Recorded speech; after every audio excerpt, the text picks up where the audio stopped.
instalasi walau masih semeraut, menggabungkan ampli dengan input USB seperti ini. Hanya dua yang diperhatikan, satu tegangan dia 5 volt, bisa diambil dari 12 volt karena dia sudah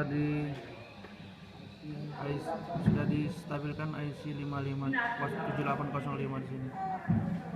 Kemudian perlu diperhatikan lagi, output dari rangkaian USB ini dimasukkan kepada input amplifier,